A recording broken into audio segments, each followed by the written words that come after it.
Þú fær frábæru nestisboxin frá Systema og nestið í þau í Netto.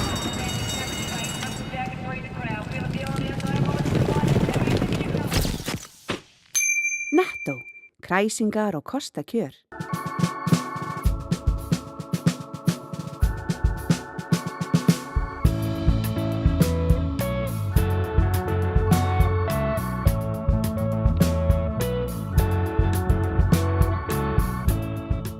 Komið sæl og veru velkomin í Suðurnesja Magasín sjónvarps Víkurfrétta.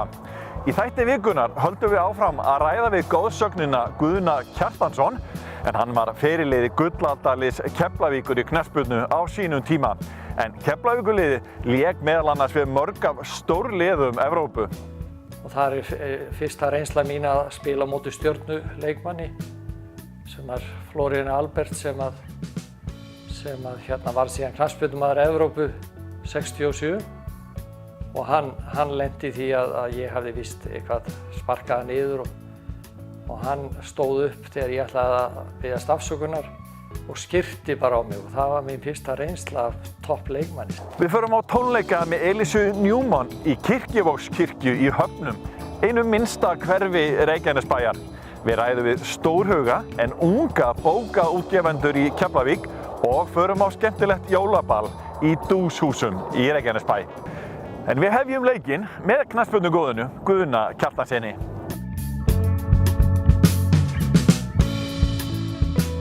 Þegar velgengni Keflvíkinga var sem mest, mætti liðið ýmsum risum úr Evrópufótboltanum. Meðal þeirra voru Everton, Tottenham og Real Madrid. Guðni lét stórstjörnur liðana finna til tefasis.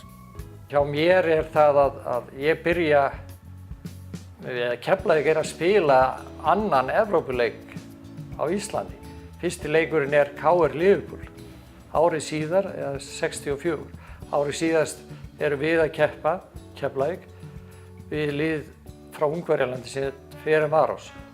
Og þá ég kominn í liðið og spilaði við það lið, bæði heima og síðan á Laugardalsvellinum og síðan úti í Búdapest. Og það var náttúrulega, þessi leiki voru oft erfið því að við vorum liðin voru mun sterkari en við.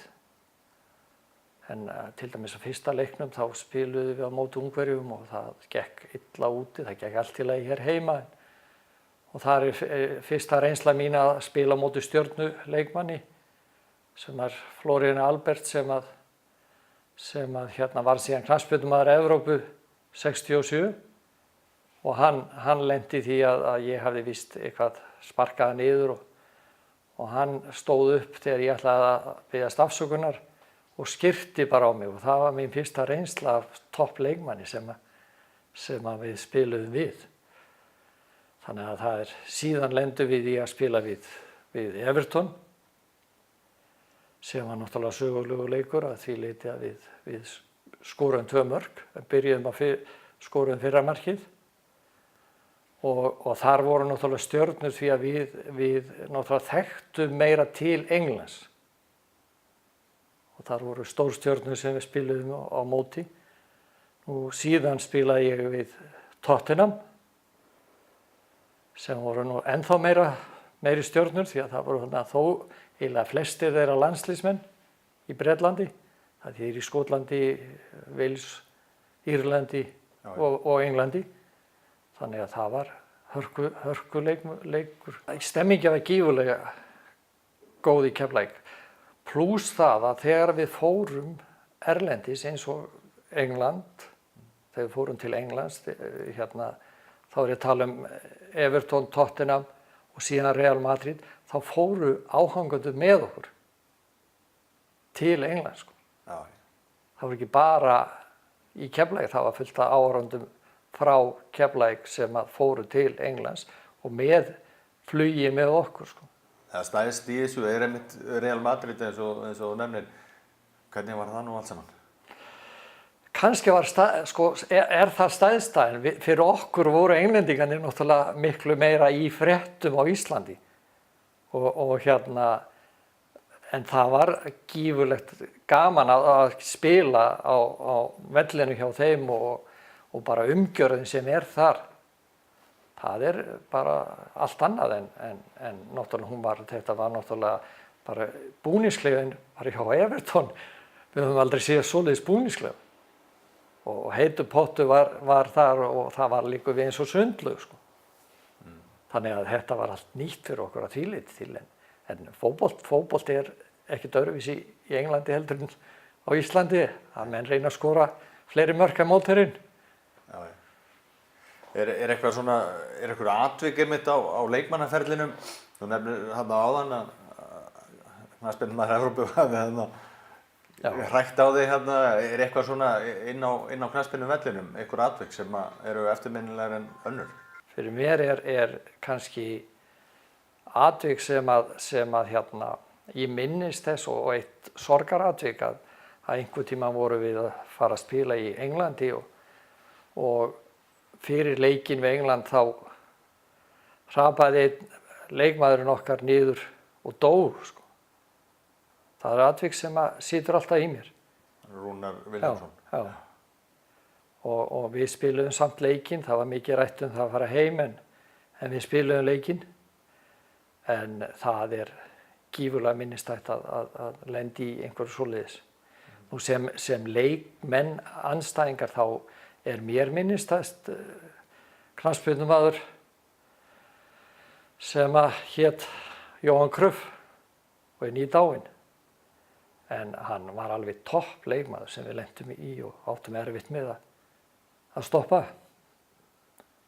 En aðrir eru þessi leikmenn sem við spilum að móti í Evrópukeppninni. En hann hefur spilað á móti Cruyff með landsliðinu og hann hefur verið.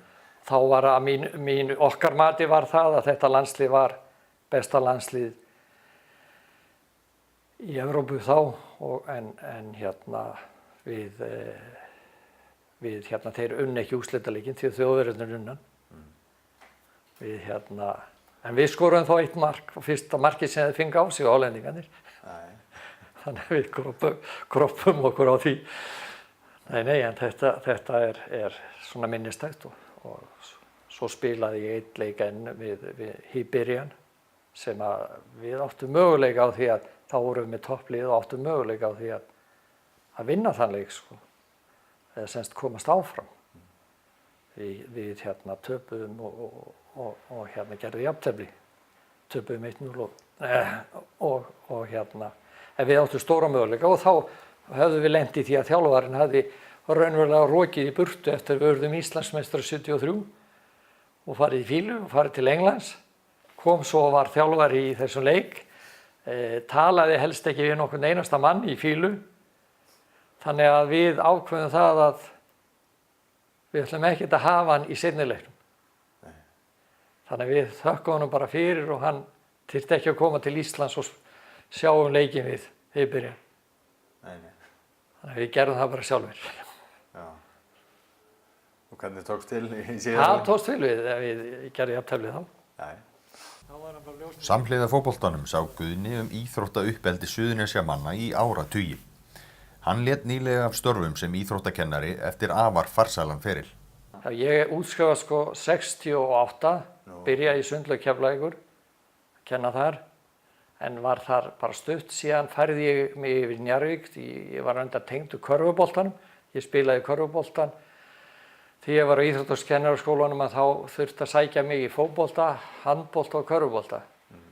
Þannig ég var einn af þeim nemendum sem var mikið að þvælast og spilaði bæði handbolta og körfubolta á þeim tíma. Og í Njarðvík var ég að spila með Njarðvík í körfunni, því að þá var ekki karfi í Keflavík. Það er kannski ekki margir sem vita það kannski að þú erum körfuboltamaður í Njarðvík. Já, ég var í upphafi körfuboltamaður á Keflavíkurflugvelli, það héti Íþróttafélag Keflavíkurflugvallar, en síðan færðist það yfir í Njarðvík. Og þegar ég kem sem kennari þar, þá eru toppstrákar. Ég byrjaði að kenna í Krossinum, sem var dansstaðurinn fyrrverandi, og þá var búið að snúa dansgólfinu við og þar var íþróttakennslan fórum fram. Síðan var byggt íþróttahúsið sem í Njarðvík í dag og þar fengum við fyrst kennslu að kenna niðri í sal sem lyftingasalurinn í dag. Það var eini staðurinn, þá var ekki farið að kenna upp í.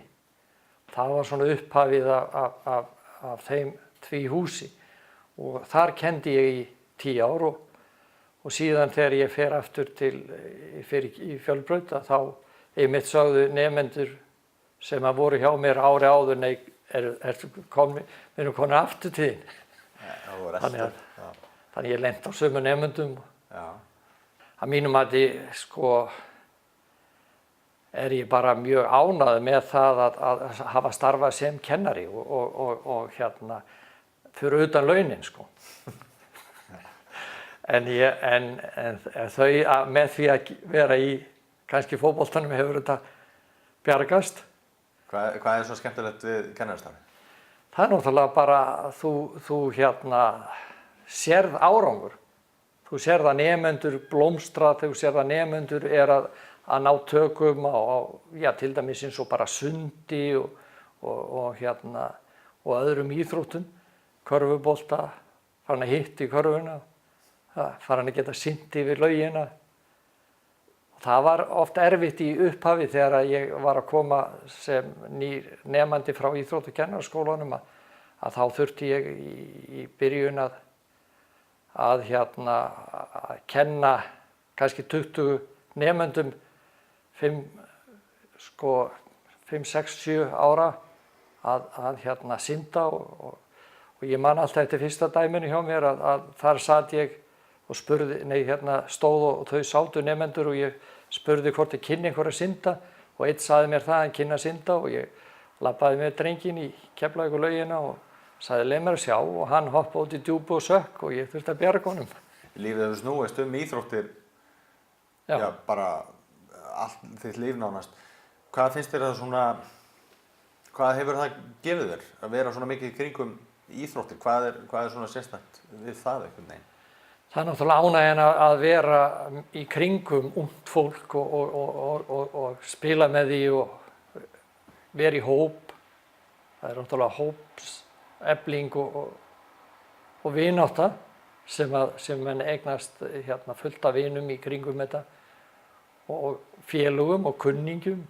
Þannig að það er náttúrulega gífurlegt mikið en ég verð náttúrulega viðurkenna það að það er erfitt fyrir kannski fjölskyldumann að vera alla tíð í þessu og þú þarft náttúrulega eiga konu sem er sammála því að þú sért að stunda þetta en ég náttúrulega hef átt konu sem þarf líka að fara í burtu því hún er búin að vera yfir 40 ár sem flugfreyja. Þannig að stundum varð ég að vera heima og passa börnin og móðir mín gerði það líka stundum en í öðru tilfelli var hún heima þegar ég þurfti að fara í einhverja ferðir sko. Þú ert A-landsliðsþjálfari, þú ert kennari mitt, hvort þú ert ekki að byrja í FS á þeim tíma, þú ert að taka við A-landsliðinu? Jú, það passar. Er það ekki svolítið skrítið svona, ef maður myndi hugsa það í dag að Lars Lagerbäck væri íþróttakennari í... Jú, reyndar Lars Lagerbäck kennari sko, íþróttakennari, en hann hætti alveg að kenna sko. Já. Það gerði ég ekki. Hvernig var þetta fyrir þig einmitt? Þú verið ungur maður þetta bara með fjölskyldu og vinna sem íþróttakennari í FS og A-landsliðsþjálfari? Það var erfitt stundum þegar ég þurfti að fara og ég fekk einmitt lent í því að fekk smá ádeilu fyrir það að ég fór og sá liði, ég man alltaf eftir þessu dæmi, að ég sá liði á móti þegar við spilum jafnteflisleik á móti Wales. Að þá var haft samband við mig, það var náttúrulega alltaf íþróttakennari fyrir mig. En þegar að ég kem heim, að þá hefur skólastjórinn Jón Böðvarsson samband við mig og tjáði mér það að það hefur verið hringt í sig frá ráðuneytinu það hver hefði gefið mér leyfi til þess að fara til Wales.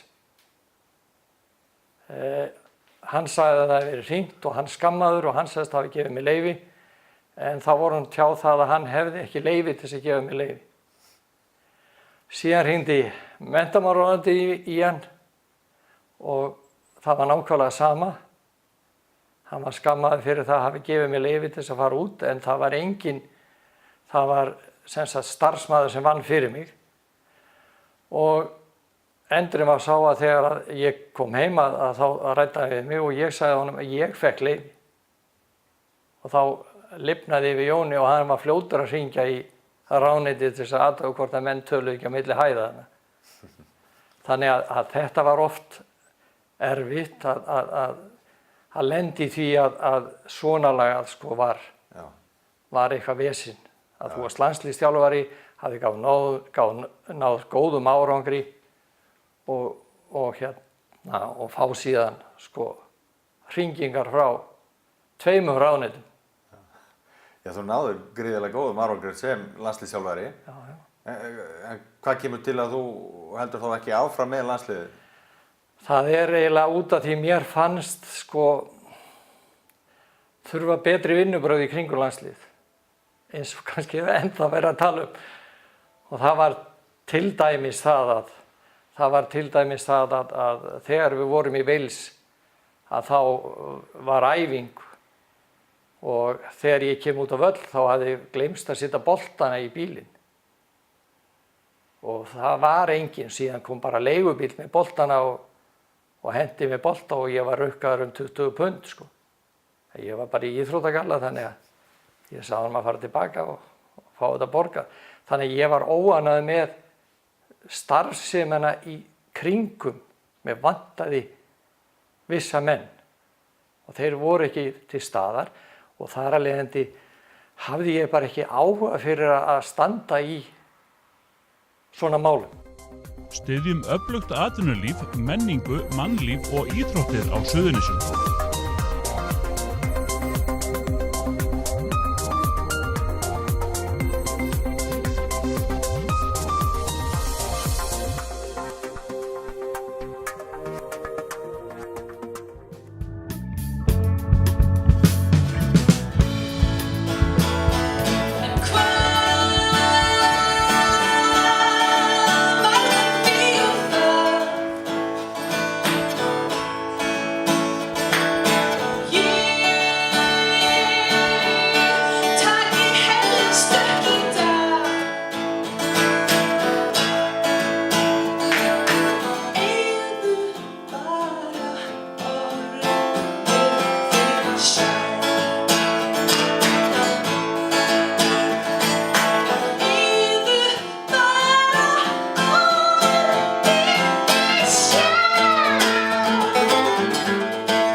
Plötu sem heitir Straumhvörf og 10 frumsami lög tekin upp hérna í höfnunum og saman í höfnunum.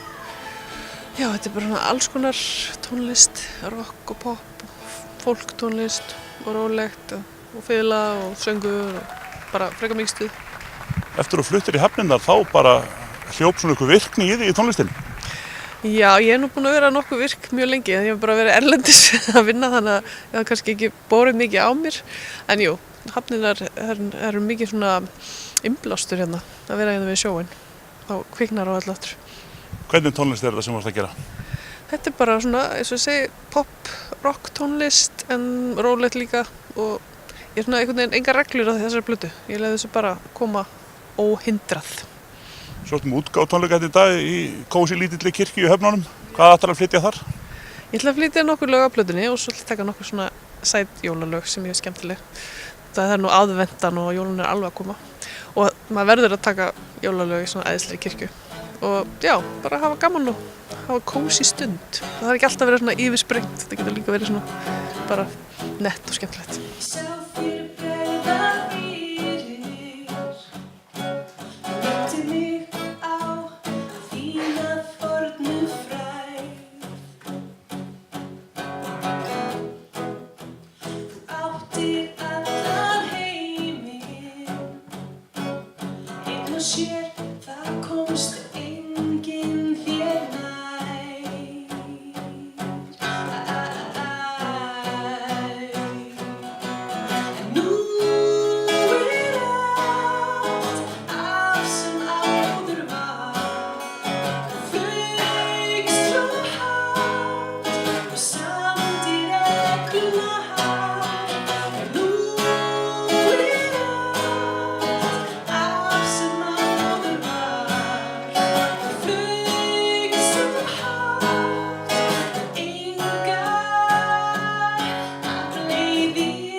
Hvað kemur til að ungir Keflvíkingar að gefa út svona mikla bók fyrir jólin 2016?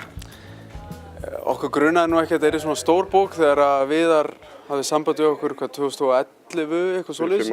Fyrir 5 árum. Við vorum með skrifstofurými í Reykjavíkurakademíunni þar sem hann var með aðsetur, stundaði rannsóknir.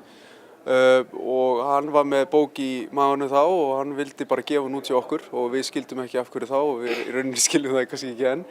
En hann talaði við okkur þá og svo 5 árum síðar hefur hann samband og segist vera tilbúið með bók og við bara já, lofar og við erum til í slaginn og svo bara var þetta til og við einhvern veginn vildum ekki gera þetta öðruvísi en að gefa allt í þetta og ekki spara einstæðar í hönnun eða hverju sem sko. Þannig að við lögðum bara allt í sölunar og erum ótrúlega stolt með þetta verk. Þetta mikil bók og gríða mikil saga og hefur fengið mjög góða móttökur og gagnrýni. Ég bara nú á dögunum var hann tilnefnd til Íslensku bókmenntaverðlauna og hefur bara fengið virkilega góða umfjöllun í fjölmiðlum og menningar skribendum. Hún hefur verið sögð bara ævisaga ársins og eitt af þessum stóru tíðindum jólavertíðarinnar, þannig að við erum bara virkilega ánægð með viðtökurnar. Það ekki hægt að segja að þið hefði verið mjög áberandi svona í samfélaginu hér á Suðurnesjum eða viðskiptalífinu, þannig að þið eru komið sumum á óvart með þessu. Hvað getið þið sagt mér það? Þið búin að vera að gefa út fleiri bækur?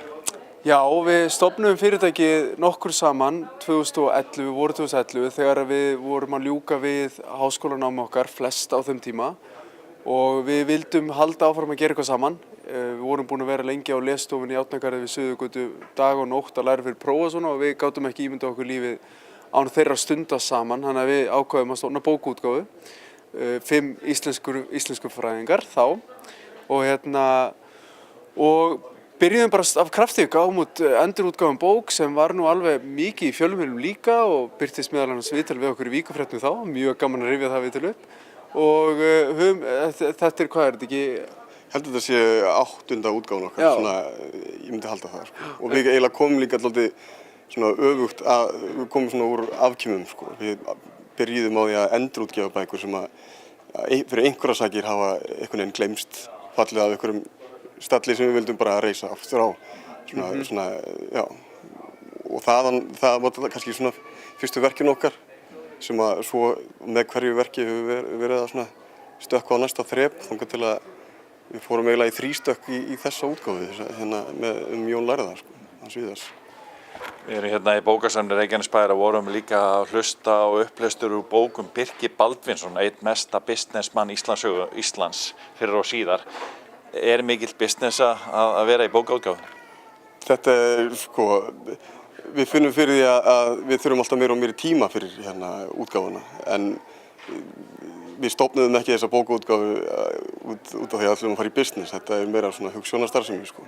Og þessi útgáfa nú ekki ódýr, þetta bara mjög dýr framleiðsla og við, eins og ég sagði það, þá spurðum við hvergi, hvort sem í hönnun, við völdum bara uppáhaldsbóka hönnuð okkar og spurðum fólk á götu hver besti prófarkalesari landsins og bara, já, riðum hann og þetta var svona,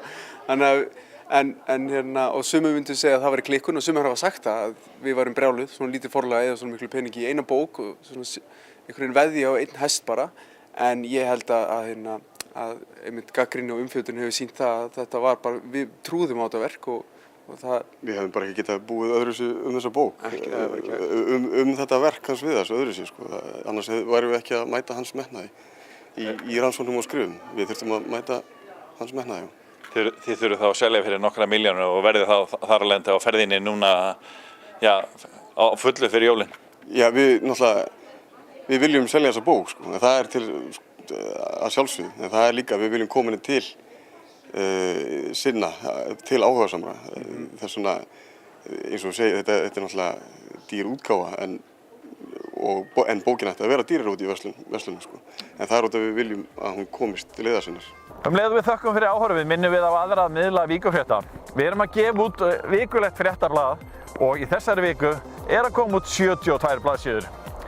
En við erum líka á vefnum, Víkurfrétta-vefnum, alltaf á vaktinni alla daga og sömuleiðis á kylfingur.is. Það eru fréttir fyrir kylfinga alla daga vikunar. Þið getið séð eldri þætti sjónvarps Víkurfrétta á www.ff.is og einnig á hringbraut.is. Við endum þennan síðasta þátt fyrir jól á gamaldags jólaballi í Bryggjuhúsi Dúshúsa. Þar var síðast dansað í kringum jólatré fyrir 100 árum, en nú er verið að endurvekja siðinn í Bryggjuhúsinu. Sjáumst aftur í næstu viku. Gleðileg jól!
Jólalukka 2016, skafmeðarleikur Víkurfrétta og verslana á Suðurnesjum.